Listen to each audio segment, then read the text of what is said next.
and I don't know what the where how that works, Terrence. We'll just have to work that out another day. So let's go ahead with the lesson, and we are down here, getting closer to the end of the page. A lot of stuff happened when David was around 65 years old. I mean, that was here he is at retirement age, should have been getting his Social Security, and he's got 2 rebellions on his hand at this that whole year. And so here we are down there. That's where we're going to be talking about tonight, the rebellion of Sheba, and or if you're from Deep East Texas, you might say that's Sheba. But and here we are on this part here, David's troubles with his nation, and so here we go. Chapter 19. Now, what happens? I'm going to go ahead and read where we left off last week.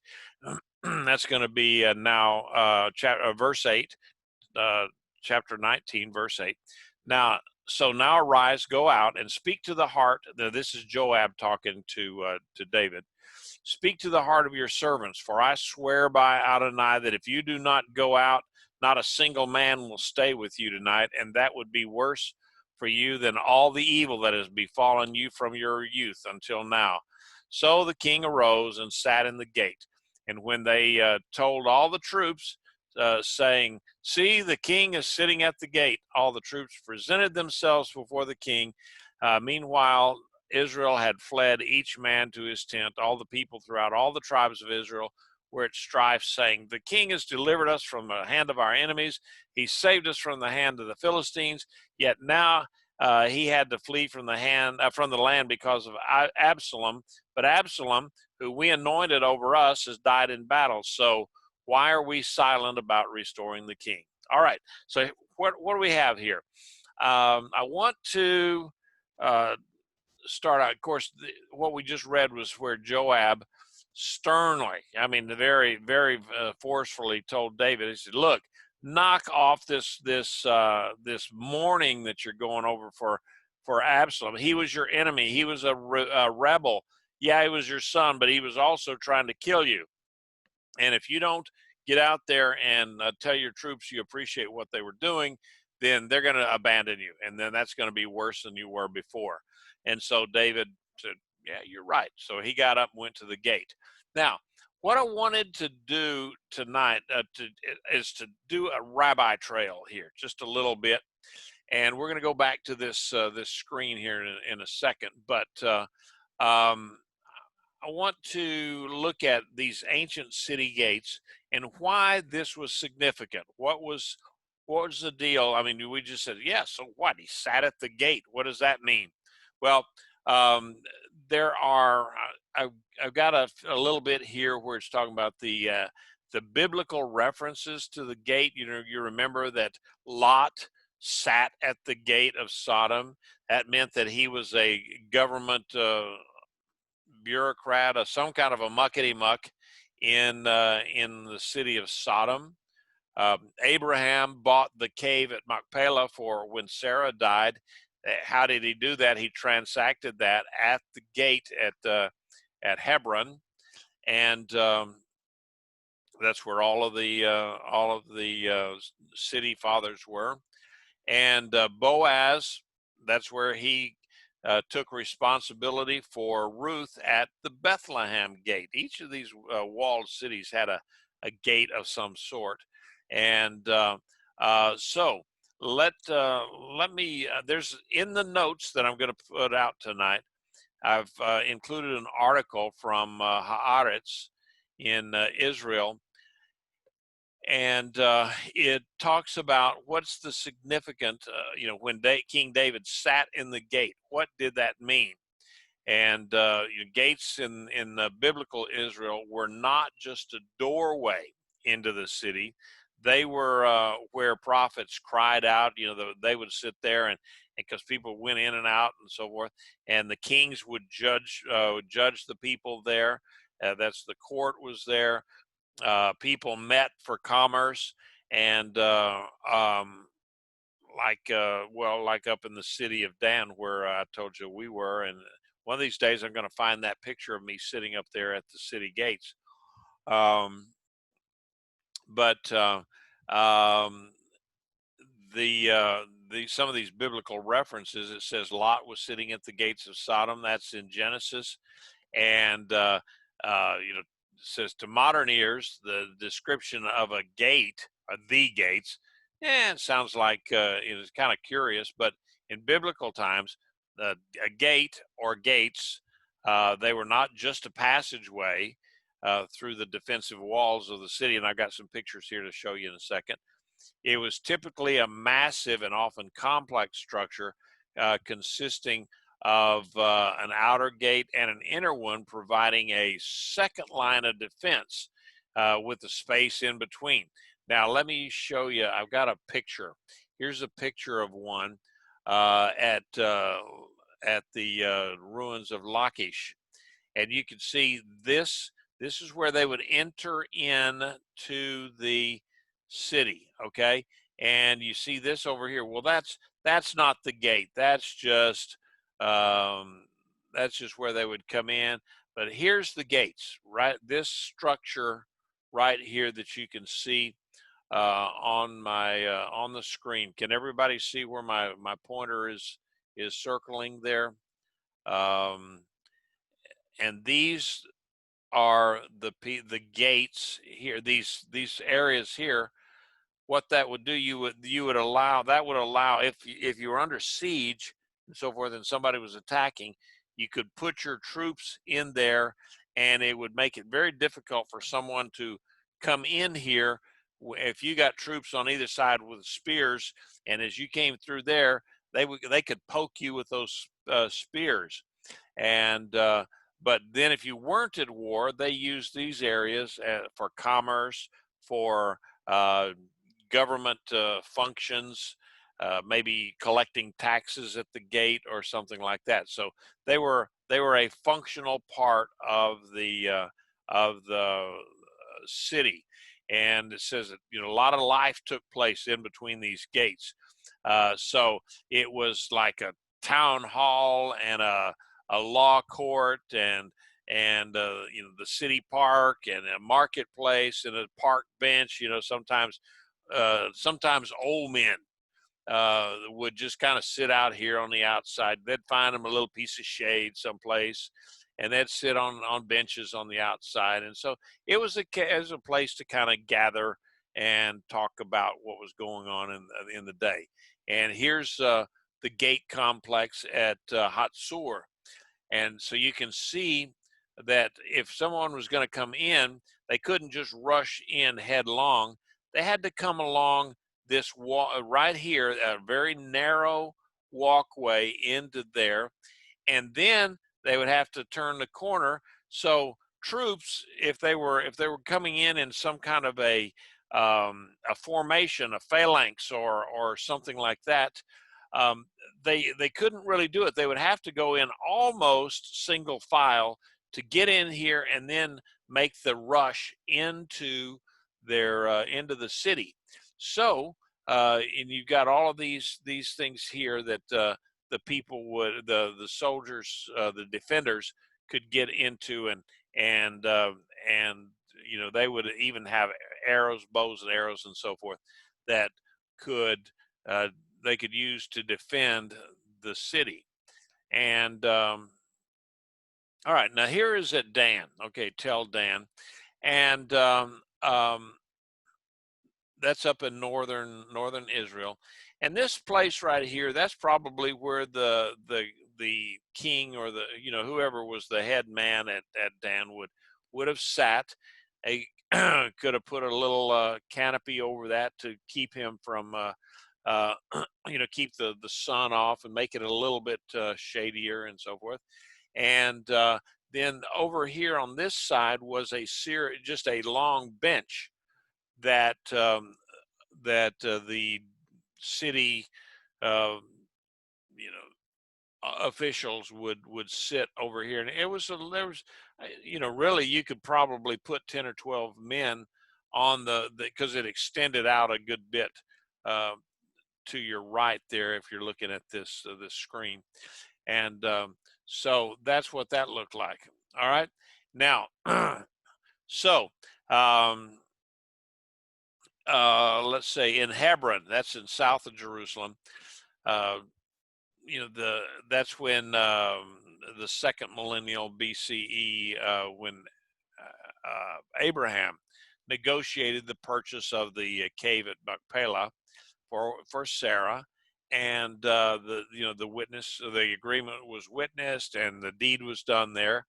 Then there was also another gate in Bethlehem, which is not too far from Hebron, and that was several centuries later that Boaz, he wished to exercise his familial right to marry Ruth, the young Moabite widow of a kinsman, but he had to go. He was not the first in line to marry this woman or to take her in under the Levirate rules for marriage, and the next closest male had to publicly waive his right of for this Levirate rule, and so it said in the Bible that Boaz took 10 men of the elders of the city and sat them down at the gate. And when the exchange between the two kinsmen ended to Boaz's satisfaction, Boaz addressed the crowd, "Today you are witnesses." Then all of the people who were at the gate, along with the elders, says, "We are witnesses." That was in Ruth 4. Then I got the picture here of the Israelite gate at Tel Dan, and that was a very ancient one. Now there is also at Dan, there's another gate that's even more ancient than this section right here where they would go in, and it was a very small gate, and it was actually one that Abraham probably would have gone through when he was chasing the five kings to get back Lot, who had been kidnapped. And so they had court here, and it was a podium for the Israelite prophets. That's where they would preach from, maybe. And Amos talked about hating evil and loving good and establish justice in the gate. I mean, in other words, you had to have justice in those courts. Now, not only was justice to be done, but justice had to be seen to be done. And so that was one of the purposes of the gate, was so that people could actually see that justice was being done, and or not being done, either way. But when people could see whether or not it was right or wrong, uh, it would probably tend a lot more toward the judges doing the right thing if they knew that they could have a riot uh, ensue if they are giving a lot of favoritism to someone else, the judge's son-in-law or something like that. So Amos, again, he says they hate he's talking about the people. He says they hate the one who the judges there. They hate the one who reproves in the gate, Amos noted, probably talking about himself, because he was definitely a reprover. And so he said he raged against those who afflict the righteous and who take a bribe and push aside the needy in the gate. That's in Amos 5. So there's a lot of stuff that went on in the gate. And like I said, this one at Dan is one of the better preserved ones that are out there in Israel. And so it's kind of interesting that the King David would be seen at a gate. You'd think that a king, he would be sequestered someplace in his palace, and nobody is not like, if you remember a few hundred years later in the court of Ahasuerus, Xerxes, Esther's husband. that he was in this palace and nobody could approach the king unless he extended his scepter. Well, the Jewish people were much more open and transparent than that. And so David sat at the gate, and that's why it was so important for people to see him sitting at the gate. Now, he was not in Jerusalem at this time. They had just won the battle the day before uh, at the forest of Ephraim, which is somewhere in the vicinity of Mahanaim. And so that was David. He had been complaining. I mean, he had been mourning Absalom and so forth. And so the king, when they talk about the king, was sitting between the two gates of the city, and we're assuming that was Mahanaim. Then remember that runner came to him and he said Absalom is dead, and that's when David went bonkers with his mourning, and he dispirited the troops. The troops were kind of angry at that because they had risked their lives to go out there. They were fighting a 10-1 battle. I mean, they were outnumbered. David's troops were outnumbered 10-1 because he only had 4,000 men, and the army of Absalom was 40,000. And so, and when David's troops went out there, they surprised them, and basically they ran them off. I mean, it was an amazing battle that David was able to, Joab, because they wouldn't let David take the field. But so anyway, Joab tells him, "You got to get out there at the gate." This is why it's important. Then it says, then the king got up, took his seat in the gate. The troops were all told, "See, the king is sitting in the gate." And so all the troops came in, and they would see him. And I guess that with 4,000 of them, it might take a little while, but he could go in there and say say hey to every one of them that went through, and high five, huh? Yep. And so let's go back to our bullet points. And so that's what I've been talking about there with David at the gate of Mahanaim. Now let's go ahead and see what the other things that are going to be ahead of us in verse 11. But Absalom, well, first of all, any questions on the gate thing? Anybody got a question about the gates? Was that sufficiently clear? All right. So a lot of times we just don't understand in our culture why it was so important for David to be seen at the gate. That's why it was. And that's why I took my rabbi trail there. All right. Verse 11. But Absalom, whom we anointed over us, has died in battle. So why are we silent about restoring the king? Then King David sent word to Zadok and Abiathar the Kohanim, saying, "Speak to the elders of Judah, saying, why should you be the last to bring the king back to his palace? The talk of all Israel had reached the king at his residence. He said, you are my kinsman, my bone and my flesh. Why then should you be the last to bring back the king?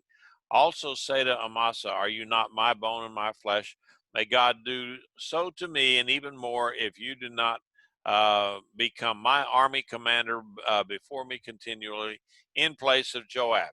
So thus he turned the heart of all the men of Judah as one man, and then they sent word to the king, "Come back, you and all your servants." Okay, so David was generally spoken of, he was a great warrior. There was no doubting that David was a great warrior. And but he was not always described as the greatest of politicians. But in this instance, he proved himself to be a brilliant politician, because what he did was he extended amnesty to all the Judean troops, all the troops from Judah who had actually, they were the very first ones to revolt. They went with Absalom. You remember, Absalom went down to Hebron, and they crowned him king down in Hebron, and all of the Judean troops then came up against David. So he called the priests and said, "Hey, look, why don't you guys go to the elders of Judah and basically tell them that you need to call me back, and basically extending them amnesty." And so by doing that, all of the troops said, "Hey, we followed Absalom. He was killed in battle. You know, we need to go back to David as the king, and if he's going to give us amnesty, then we can do that without penalty." Now, David did one of the dumbest things that you can even imagine. He took the general that was in charge of Absalom's troops. Now he was, and he called him. He says, "Are you not my bone and my flesh?" Actually, he wasn't. There was no relationship between, no familial relationship between Amasa and David. But anyway, he said, "I will let you be the head of the army, and you will take Joab's place." Now, uh, let's think about this a minute.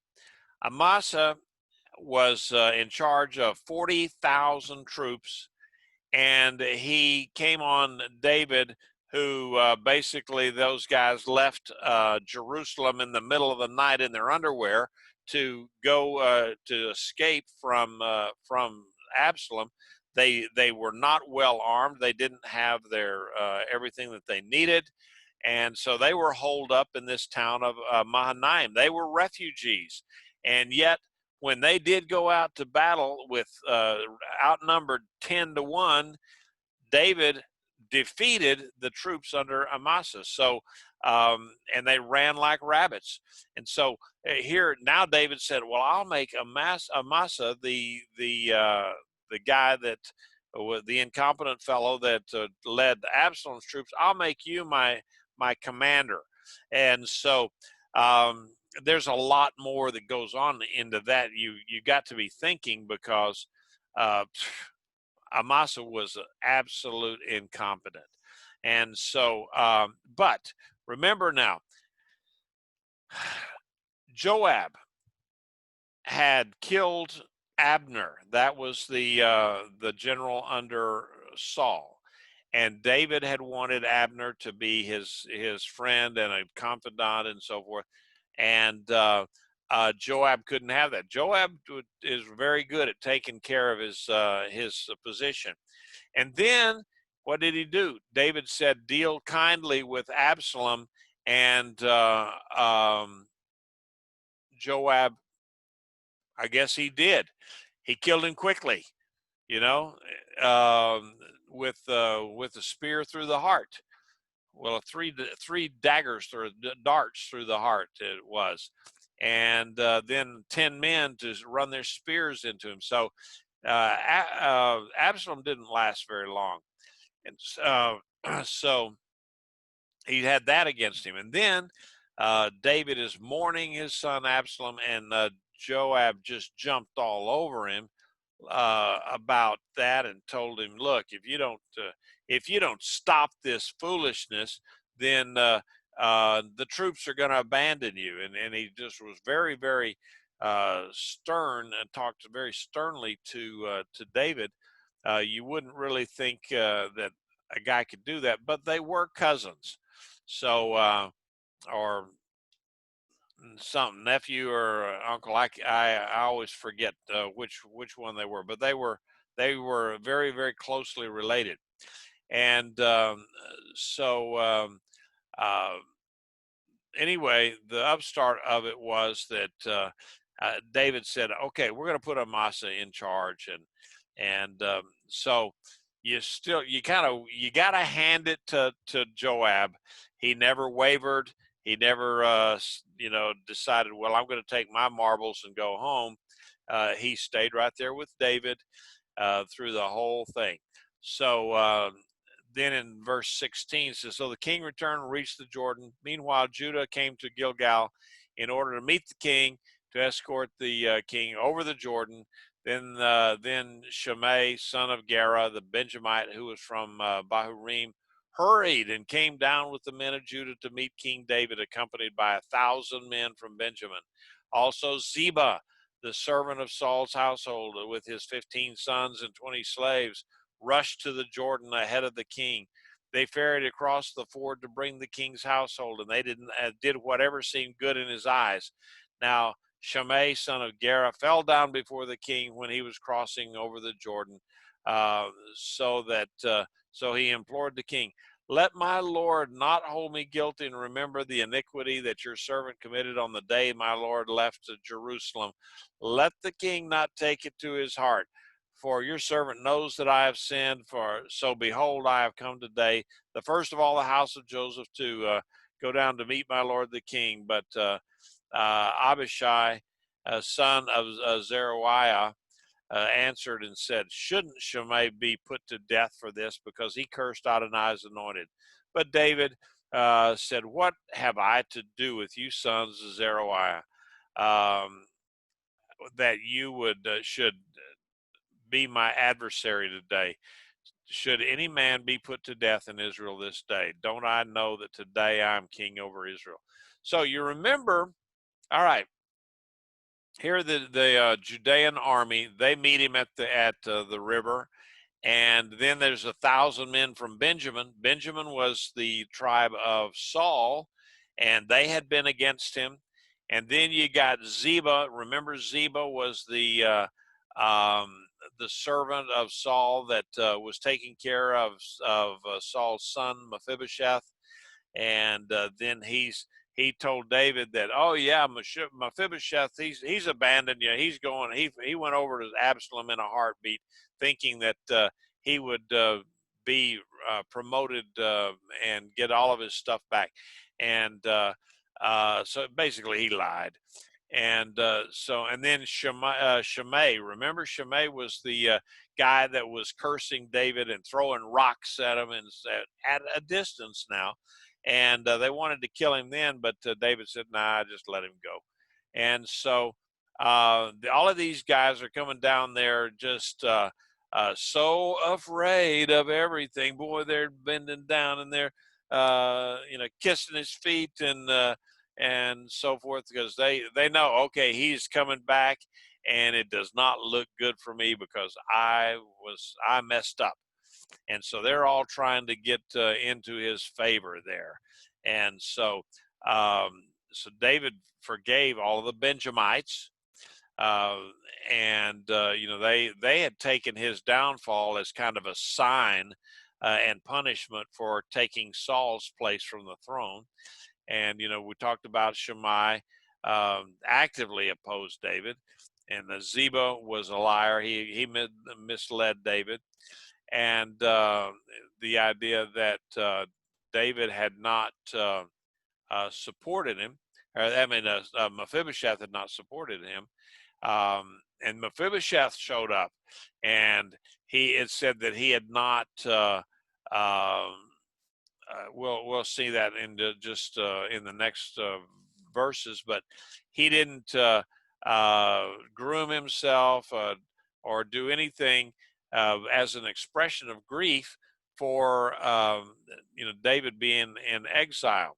So by forgiving all of the Benjamites, David again supported this difficult tribe. They were very difficult. Later, David urged Solomon to execute Shimei, and then a generation after that, when the kingdom was split in two, the tribe of Benjamin actually remained attached to Judah. They were faithful to Judah.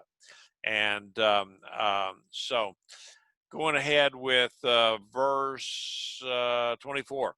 Then the king said to Shimei, you shall not die. And the king swore to him. And then Mephibosheth, son of Saul, came down to meet the king. Now he had neither dressed his feet or trimmed his beard or washed his clothes from the day the king departed and until the day he came home in Shalom. Now it came to pass when he came from Jerusalem to meet the king asked him, "Why did you not go with me, Mephibosheth?" And he said, "My lord the king, my own servant deceived me," he answered. "For your servant had said, I will saddle a donkey for myself, ride on it, and go with the king, because your servant is lame. However, he has slandered your servant to my lord the king, but my lord the king is like an angel of God. Okay, Mephibosheth laying it on here. So do what is good in your eyes, for all my father's household deserve only death at the hand of my lord the king. Yet you set your servant among those eating at your own table. What right do I have yet to cry to the king? Then the king said to him, why do you still speak of your affairs? I have decreed, you and Ziba shall divide the land. All right. So Ziba had deceived David with reference to Mephibosheth, but he had already given. You remember that, but when David was on his way out into exile, he just said, "Okay, Ziba, you can have all of the stuff that belonged to Mephibosheth. It's now your property. You're no longer just a caretaker; it's your property." So. He made a bad decision there, but now, what is he supposed to do? Is he supposed to totally turn it around and reverse himself? Because Mephibosheth was probably a very powerful, influential guy within the tribe of Benjamin, and so he modified his order to divide the land up so that Mephibosheth got half of it and Ziba got half of it, because it was still a lot of land.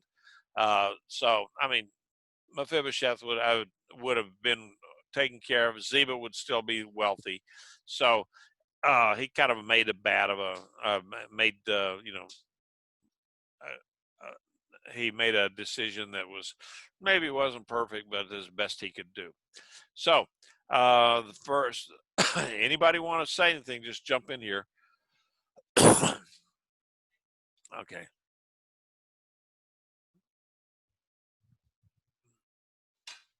Um, okay, Cynthia put in there possibly the maneuver of replacing Joab with Amasa may have been to put Joab in stealth mode so that though he appears to be in disfavor, he's in the background to protect David's six. It could have been. We don't know. We just know that Joab was always faithful. So, verse 31, so let him take all, Mephibosheth replied to the king, as long as my lord the king has come back to his own home in Shalom.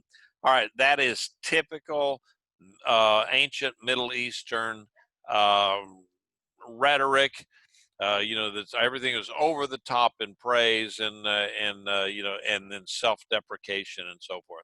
That was so. He said, "Let him take it all," even though he knew. I mean, everybody knew that Mephibosheth would not want him to take it all.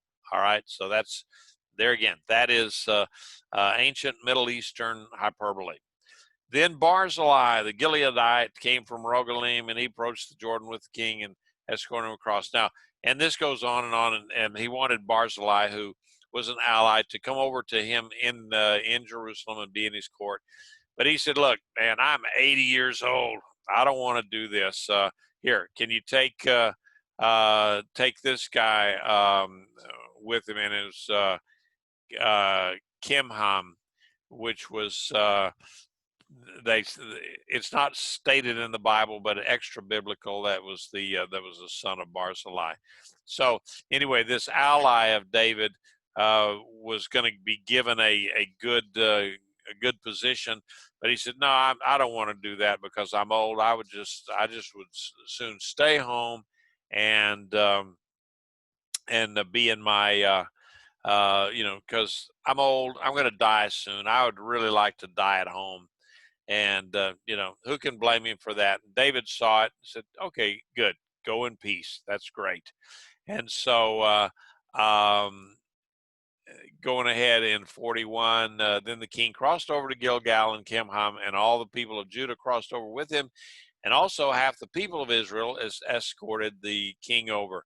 Then all of the men of Israel came to the king and said, why did our brothers, the men of Judah, steal you away by escorting the king and his household over the Jordan, along with all of David's men that were with him? Then all the men of Judah answered the men of Israel, because the king is our close relative. So why are you angry over this matter? Have we eaten at all the king's? Have we eaten at all at the king's cost, or has he given us any gifts? Then the men of Israel answered, and the men of Judah, and said, we have 10 shares in the king. So in David, meaning there's 10 tribes here. So in David, we have even more than you. Why then did you despise us? Weren't we the first to speak of restoring our king? Yet the words of the men of Judah were harsher than the words of the men of Israel. Okay, that last sentence there is kind of a very difficult one to understand, and there are several interpretations as to what it might have meant. But let's just say that what we do know, that there was bad words and bad blood between the people, the soldiers of Judah, along with the soldiers of Judah and Simeon, and then the rest of the tribes up there in the north. They were at odds with David, and so they got a big, got into a big hoopla over who was the most loyal to the king, and but kind of, you say, well, that's kind of silly stuff, but what it does, it sets up what was going to happen next in chapter 20. All right, so let's take a pause here, and as we go into chapter 20, any comments or questions so far?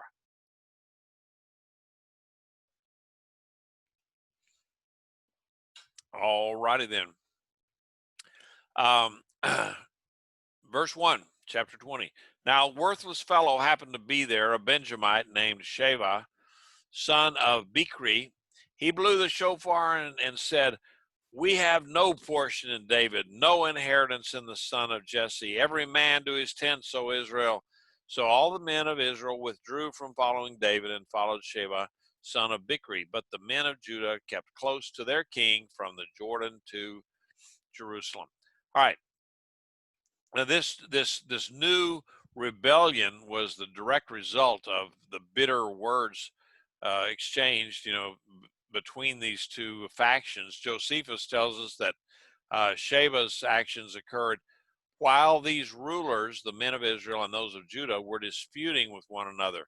The fierce words of the men of Judah led to evil results, and giving us, gives us another example of the frequent danger you get into in winning an argument. You might win an argument, but then you stirred up a hornet's nest that's a whole lot more painful. And so all the men of Israel, as that we see here, again, the Bible speaks a lot in hyperbole, especially in the Old Testament here, where it says all the men of Israel, probably meant that the representatives of the northern tribes who had brought their complaint to David, and they had engaged in this bitter war of words with the elders of Judah. But certainly, there was this, tete-a-tete, head-to-head battle here. But then, so it says all the men of Israel left David and went after Sheba. But then Sheba found out pretty soon that all of Israel would not follow him. So then we got a verse here that it just makes you want to shake your head and go, what?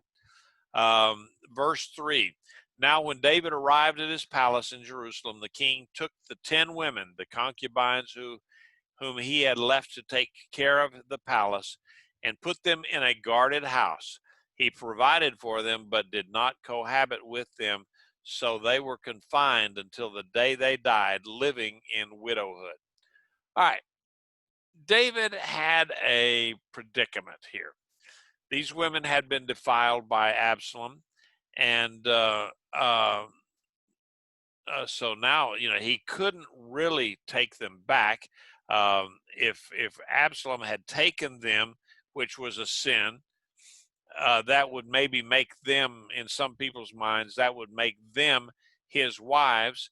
And so then for David to take them back, that was also another sin, because he would be taking his his sons' wives. Well, that was not any good. He couldn't divorce them because they had done nothing wrong. They were forced against their will uh, to sleep with Absalom, and he couldn't let them marry because they had already been the king's consort or concubine, whatever. And then if somebody married them and had children, then they could possibly have some kind of a claim to the throne. That's kind of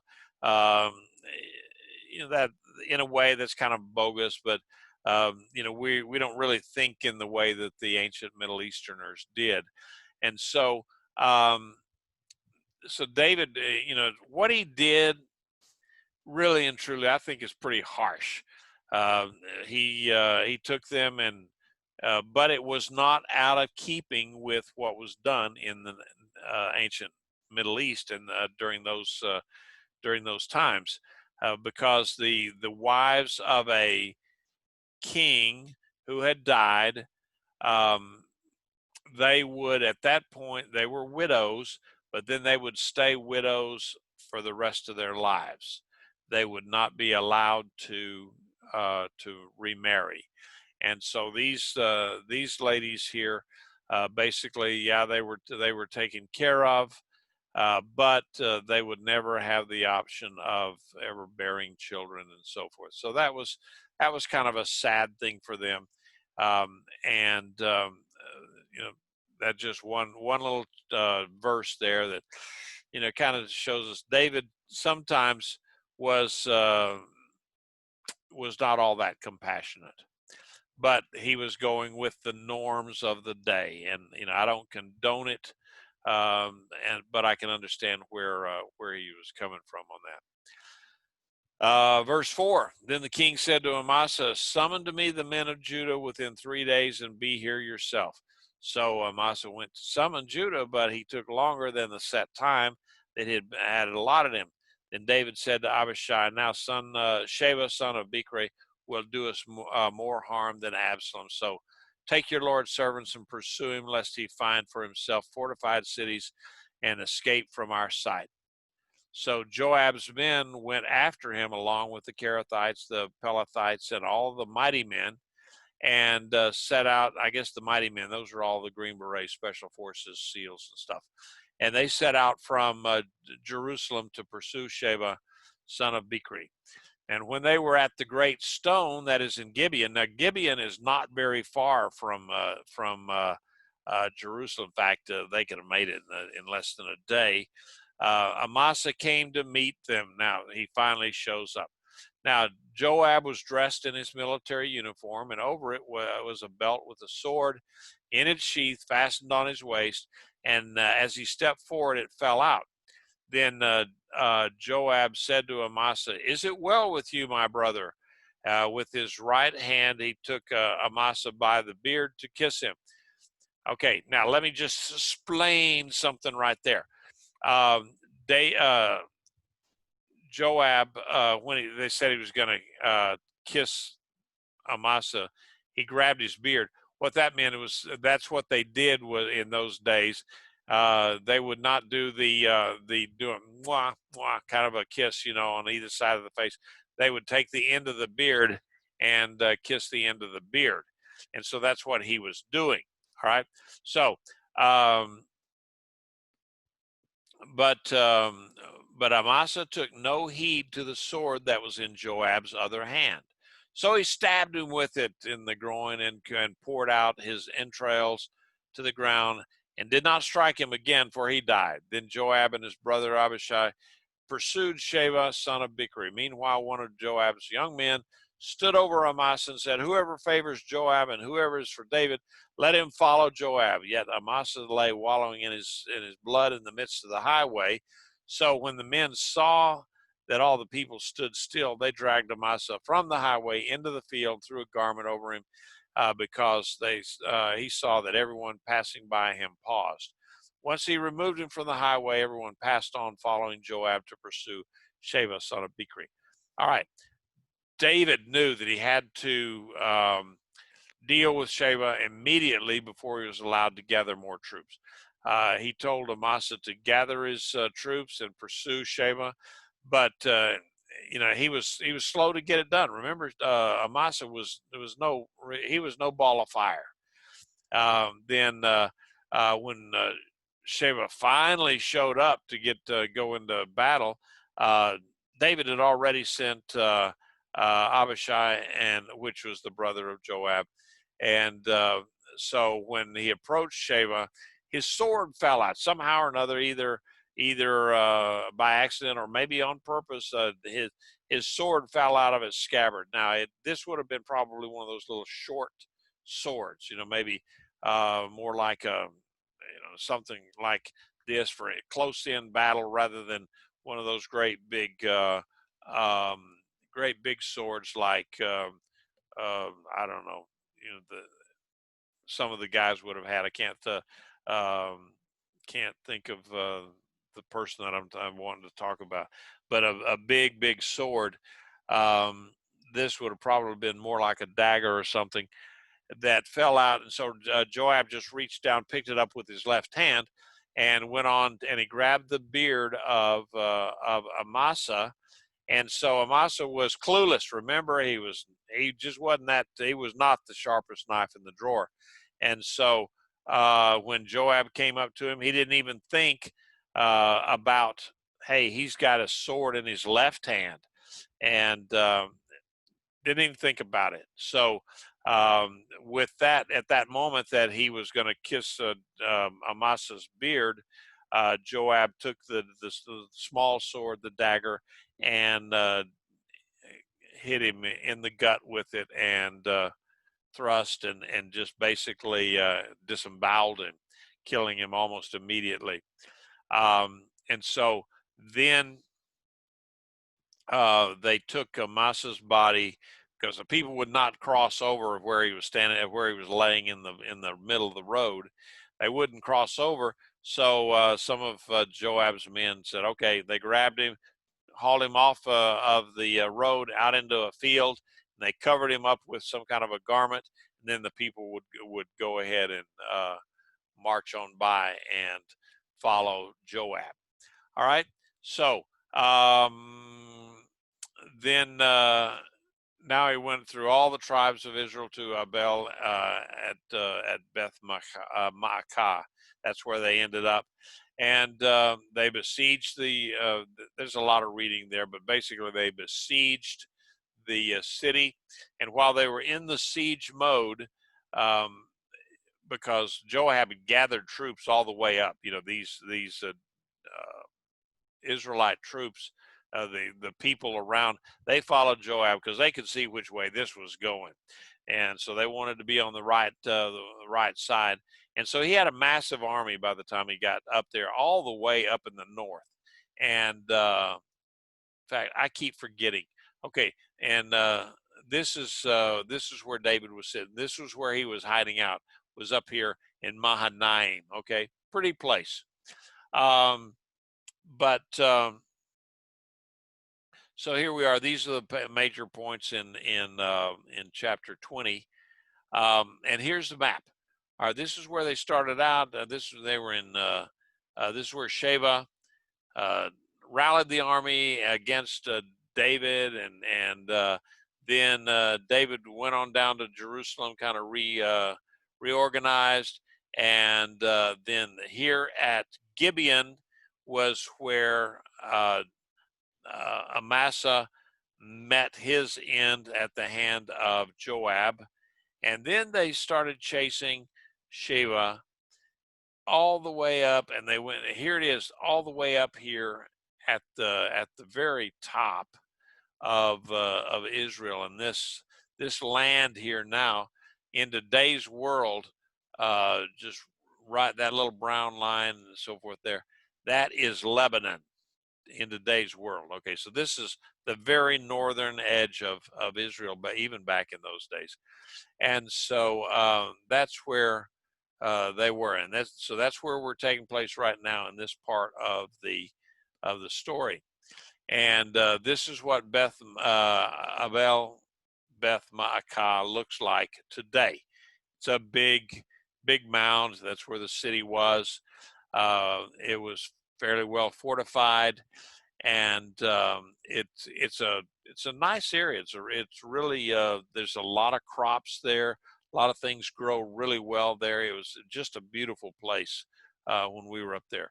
And in fact, here's some stuff that has been taken from Abel Beth Maacah, and like this head here, like that's one of the very first times that they've ever found that kind of a statue with a head in it in Israel, because they didn't normally make statues of people. But so anyway, they got up there. They surrounded this place here, and they were laying siege to it. They had actually put up a siege engine or a ramp or something, and so then they could get onto that, and they could rain arrows down onto the city and so forth. They were just settling in for the siege when this wise woman, and it's interesting. You think of, okay, this wise woman came, and she got out on the city wall and asked to speak to Joab. And so Joab went up to her, and they exchanged pleasantries there. Are you Joab? Yes. What do you want? And that was their pleasantries. And she said, I want to speak to you. And he says, all right, speak. And there really wasn't all that pleasant. And the bottom line is that she reasoned with him. She said, look, you're after one guy only. And why should you kill everybody in this village? I mean, we're all still Israelites. We're God's chosen people. Why would you kill us for this one guy? And bottom line is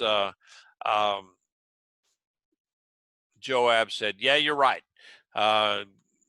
If you'll give over Sheba, then we'll turn around and go home.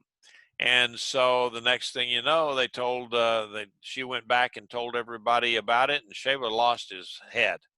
And sure enough, they tossed the head over the city wall, and Joab got it, blew the trumpet, told his troops to go back home, and he went back to Jerusalem, and that was the end of that rebellion. In fact, there were only two people that we know of. Only two people were killed in that rebellion, and that was Amasa and Sheba. And so then that ended it. The last three or four verses of the chapter here, they give the names of David's officers and his officials. And this is where actually they begin the forced labor under David that would, to build the temple. That then Solomon came along, and he really he ramped it up, requiring the Israelites into basically drafting them in that for a period of forced labor. And so anyway, in all of this kind of stuff, with these were the officers. David really didn't dispute Joab's claim to come back and claim his headship over the army, because he knew that, okay, well, we just got to go with this one. And David, though, never forgave never forgave Joab for the murder of Abner and Absalom and Amasa. And near the end of his life, David left orders for Solomon to destroy Joab. And so, evil as Joab surely was, I mean, he was a